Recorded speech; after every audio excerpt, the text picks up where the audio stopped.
Yep. Brian Powell of I Run Far here with Darren Thomas after a second place finish at the 2019 TNF 50. Congratulations, Darren. Thank you. It was a great Were race.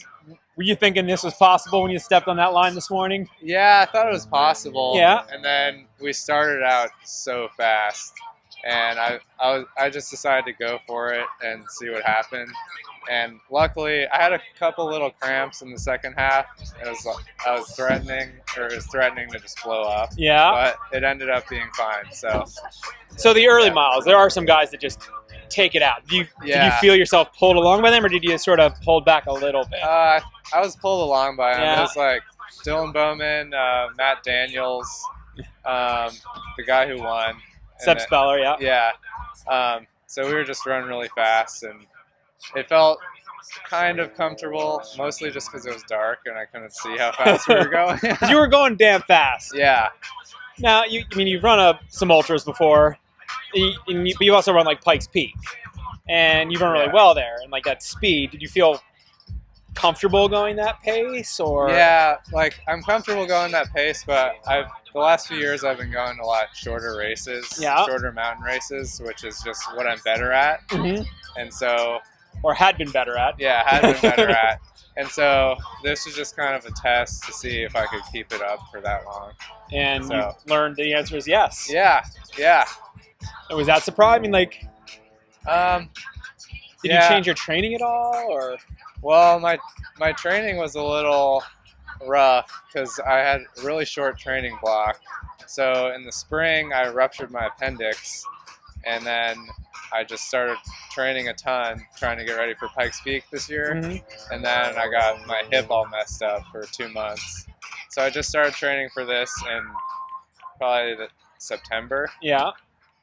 But I put together a couple good months. You must have.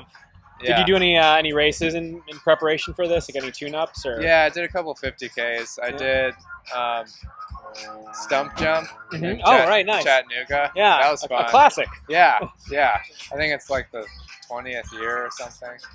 And then 2 weeks ago, I did a 50K down in San Diego. It was super flat, but I think that was good for this. It's nice to have that really runnable, hard. Yeah.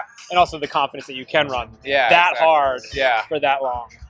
How did you bounce back from your injuries? Those are two things that would take people out. Yeah. I decided to be a little more patient and actually not just jump into it like an idiot, which is what I've done before. Yeah? How many times did you have to learn that lesson? 2 or 3. Yeah. So then I just put together like four consistent weeks, nothing crazy, and then pushed it for about a month before this. Which is probably nice because you can make that little pulse of training. Whereas if you had a really long training block, you might burn yourself out. Really hard. And I was fresh. Like I could bike a ton while I was injured, so that helped with fitness. And so you're out there on the course and you're running with these really fast guys. And is it a race of attrition out there, or are you trying to make moves while you're up in that lead pack? Yeah, so I was up in the front group until Tennessee Valley, 13. Yeah. And then they all left me, basically. Yeah. And then I had a really good sec with the guy that got third. He's from France. Yeah. Thibaut. Yeah, we were going back and forth and kind of pushing each other. Okay. And then the climb out of Stinson Beach went really well. I caught 3 people on there. Did that boost your confidence? Yeah. And I'm really good at climbing. That's what I like to do. So that helped, and then I was able to not slow down as much as other people, I think. Now, is it nice to have that, you hit Stinson Beach, you're at the furthest part of the course, you're starting to come back. Yeah. Was it nice to have the timing of this, surge and passing people right there? Yeah, for sure. Yeah. And it was gorgeous over there. That's the best part, I think. Did you actually get some views? Because it was socked in at most of the aid stations. Yeah, up above that aid station, Cardiac. It was bright sun, and you could see all around, above the inversion. Did it get hot at all for you up there? Some people were talking about heat on those ridges. Not really. No? No. You were done soon enough. Yeah. So you're running in the last 10, 15 miles.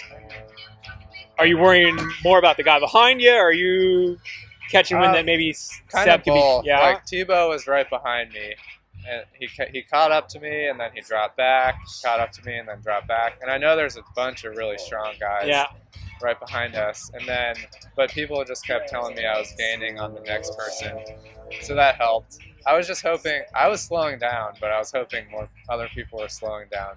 They were faster than I was. Yeah. And how did it feel coming across that line in second? Oh, so great. Yeah, it was probably the best race I've ever ran, maybe. Really? Yeah. That's awesome. Like Pikes Peak is up there, but in terms of like passing people in the second half, I usually start really fast and kind of fade. Now, do you think that will make you consider in the future maybe going out more conservative so that you can have that mental boost? Yeah, but at the same time, I don't know if I would be far enough up to catch those guys. Fair enough. Yeah. This is our first time interviewing you, so I'd love to know a little bit more of your history with running. Like, when did you start and what's your path through it? So I grew up in Colorado Springs and just started running cross country in like elementary school. Oh wow, so early. Yeah, and we have a park right by my parents' house, Ute Valley Park, and I just ran in there every day. It was awesome. And then I did the Pikes Peak Ascent when I was in high school. And that's kind of when I got into more mountain racing. And then I went to Virginia Tech for college. And there's a club there, trail and ultra running club. And that's been around for a while. Oh, yeah. Now there's a couple more schools that have like ultra running clubs, but yeah, Virginia Tech's been around. One of the first ones. Yeah, I started ultra running. Yeah, and I made some really good friends there. Just started running a bunch, loving it. I was kind of burned out from cross country and track. Yeah. So you didn't do that collegiately. I didn't do that. You were. Yeah. But you were still running with a group and sticking with it. Yeah, and it was great. There was 30 people to run with all the time. It was awesome. That's awesome. Yeah. And then post-collegiately? And then I moved to Steamboat Springs. I was there for 3 years and working and running a lot. There's some Avery Collins lived there, Devin Olson, some really good people to run with. So you had a good crew up there. Yeah. But I just moved actually to San Diego this October, like a month ago. You were done with winter, maybe? I was done with winter. You made a good change for that. Yeah, and just a new change, like bigger place, more stuff to do. Now, obviously there are mountains, right? There's San Diego 100, there's mountain races down there. But what is it like moving from sort of the high mountains down to San Diego? Well, it's really great for races like this. Yep. Yeah, and races in California in general. They have some good, like Palomar Mountain's like 5,000 foot climb, and then you can drive to San Gabriel's, big mountains. But yeah, it's not as, I liked being like running into the wilderness from my house. That is a luxury. Now I have to bike to run or drive. Gotcha. But it's great though. So you mentioned over the last couple of years you focused a little bit more on shorter mountain races. Yeah. Does this tempt you to maybe change your focus a little bit for next year? Kind of. I think I'm going to go do Lake Sonoma, and then I want to do the Golden Trail Series in the summer. Gotcha. So I want to go run Zagama and Pikes Peak again, and then maybe in the fall do something longer. Nice. So yeah. It's kind of mix it up. Yeah, mix it up. Well, I'm excited to see what you do next year, Darren. Congratulations. Thank you. Thank you.